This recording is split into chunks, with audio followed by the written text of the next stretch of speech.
The Color Monster, a story about emotions by Anna Llenas. This is the Color Monster. Today he woke up feeling confused, and he doesn't know why. Are you all mixed up again, Color Monster? Your emotions don't work well when they're all jumbled up. You should try to separate them and put each one in its own jar. If you like help, I can help you. Let's try to make sense of how you feel.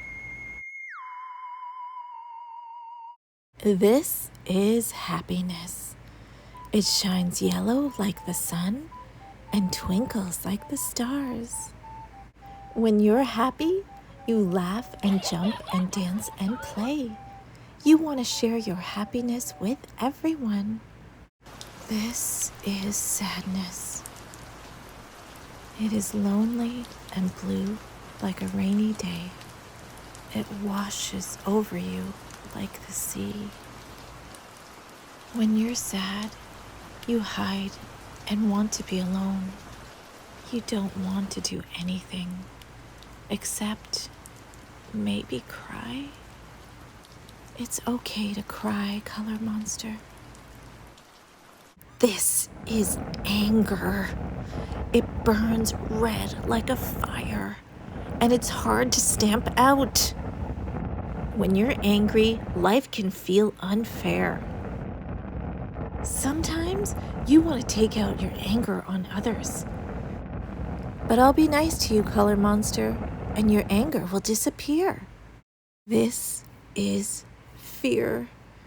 It hides and runs away like a mouse in the night. When you're afraid, you feel really tiny. You think you don't have the courage to face the gray shadows. But I can help you find your way. This is calm. It is quiet like the trees and as light as green leaves swaying in the wind. When you're calm, you breathe slowly and deeply. You feel at peace. Now you can rest, Color Monster. All your feelings are in the right place. See? Don't you feel much better? Uh-oh. I see you're feeling something new. You look different, Color Monster. Tell me, how do you feel now? Thanks for listening. If you like this story, please give it a thumbs up. And if you want to hear more stories, please subscribe to the Storytime channel. Have a great day.